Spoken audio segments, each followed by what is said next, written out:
Guys, welcome back, and I'm glad to have you back.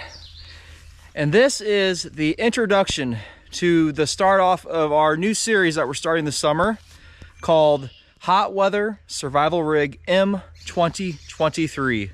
So basically what we're doing in this first episode, the introduction video, is that we're going to go over what I'm using in this video and why, and we're going to go over the components of this rig that I'm wearing, talk to you guys for a little bit, and we're going to get this series started. So with the first episode, we're doing the introduction right here, and we're going to go on from there. We'll be doing overnighters using the stuff in here. We'll be doing a foxhole trench, or not foxhole trench, we'll be doing a foxhole dig with probably Michael's Survival, and they'll eventually be doing overnighter in that. We'll be doing a rain test with our shelter system that I have with this. You'll see here in a minute. We'll be doing a rain test with that. Gonna have all kinds of ideas as I go through the summer doing this series. So it's gonna be a lot of fun. And it's something different for me because I'm not big on summer camping. So I figured, you know what? I need to do something I don't really like to do a whole lot and to give you guys good content to watch. So here it is, the first episode.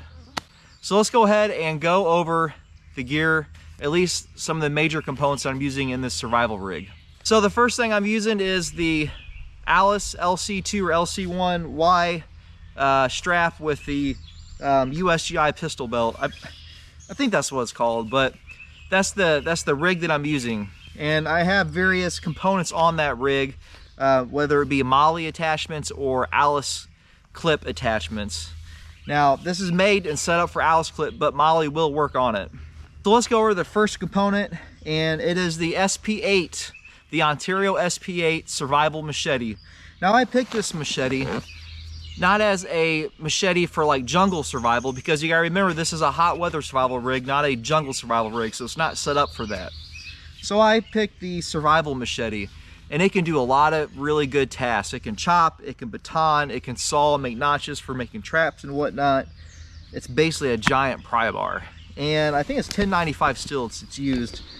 And if you've seen some earlier videos, I have done some major batoning with this knife, and it is great. So a lot of options with it. I can dig with if I need to or whatnot. So that is my main utility knife. Now I also have a smaller knife in the pocket, and it is the Cold Steel Bush Ranger or Pocket Bush Ranger, and it's going to be my knife for doing carving tasks and making feather sticks and stuff like that. And it's a great all-around little pocket knife as well. Third, I have binoculars, and binoculars are good for scouting. They're good for seeing in a distance. Maybe I need to find a landmark or something to start, or maybe get on a hill and look out in the distance to see where I need to go from there. So it's great to have the binoculars. So I also have the pocket chainsaw that I made a year ago or so. I did some videos on that if you guys haven't seen it.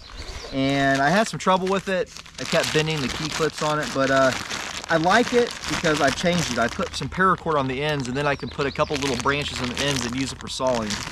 But what's so great is I can fit all of this in this pouch that I created for this Ontario SP8 knife sheath. And this is actually, and I forgot to mention, this is a Eagle Industries, I think it's a grenade first aid pouch, and it's got so much room to put so much stuff in. So that was my idea for the pocket saw rather than like my silky saw.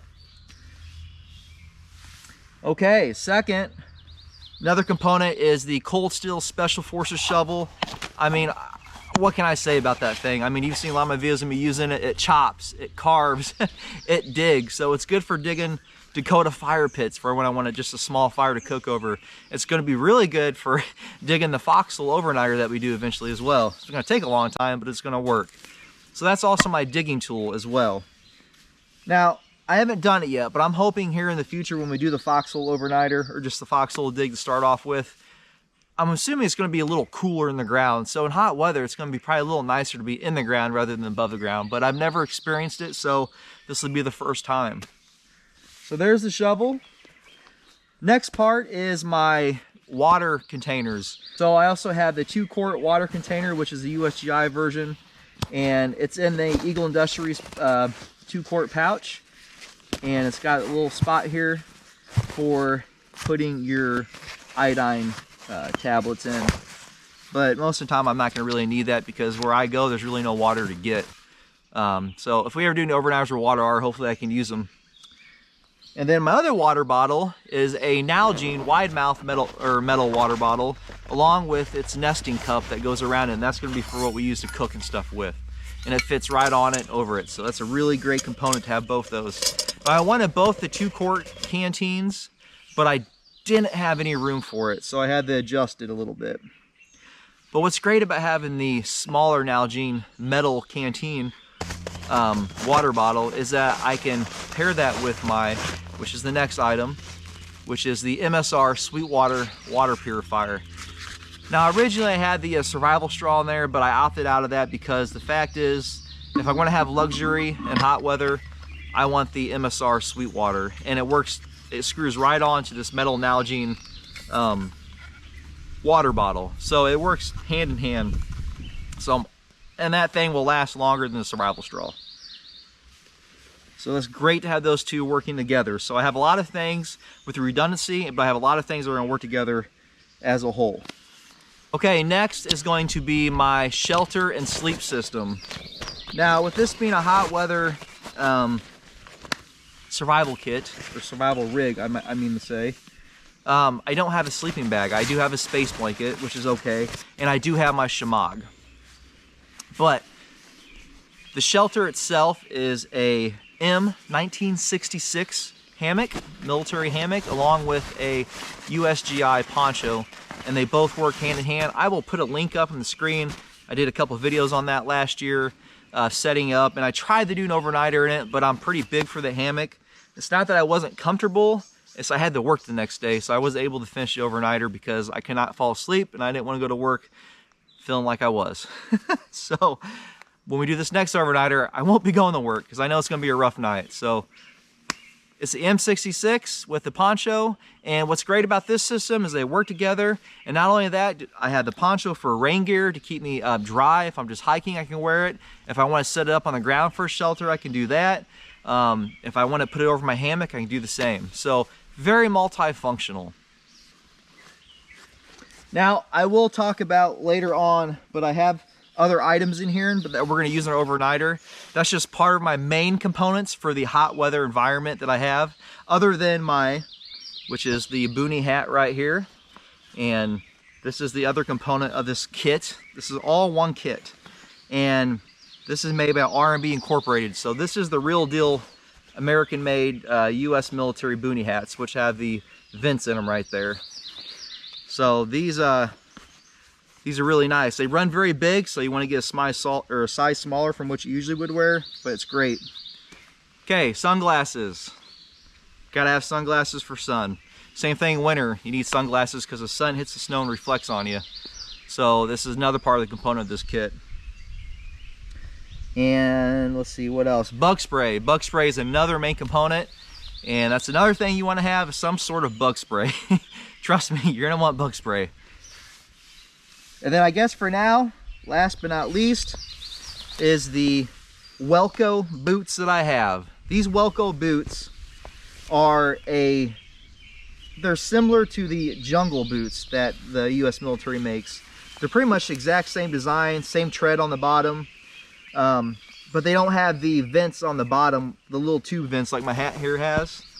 They don't have that for water to come running out. So you gotta understand, these aren't really jungle boots. These are more like a desert environment boot, but they're very similar to the jungle boots. But I've had these for a couple years. I wore them about a year or so ago. I got blistered up pretty good in them, but it was the first time I wore them. So that's what we're gonna be wearing all this summer. And then of course my outfit, long sleeve pants, tucked in your boots, and that's gonna keep ticks out and bugs out. And a shirt, and probably a long sleeve shirt just to have.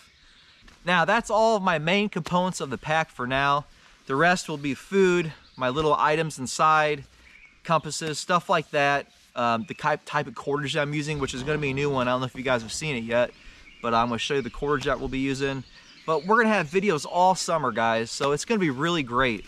And yeah, I'm pretty excited about it, actually. I'm not big in the summer camping, so it's really cool that I'm getting out of my comfortable zone. And it's going to help me explore and see what really works. It's going to help me find out things about myself when it comes to this type of weather. And the best part is, I get to share it with you guys. All right, guys, that is the introduction to the hot weather survival rig M2023. And I hope you guys stick along with me this summer and enjoy these videos. We're gonna have a lot of fun. So guys, I will see you in the next episode. This concludes episode 1. Make sure you like, share, and subscribe. And please hit the notification bell. It helps. And make sure you hit the like button. And if you gotta hit the dislike button, go ahead and hit that too. I don't care. I'm sounding like every other YouTuber out there, aren't I? Okay, let's just get back to being non-scripted, which basically I am. All right, guys. I will see you guys in the next episode. God bless you and take care. Hey, make sure you leave your comments below too. Let me know what you thought. All right, guys, we'll see you in the next video. God bless. Bye.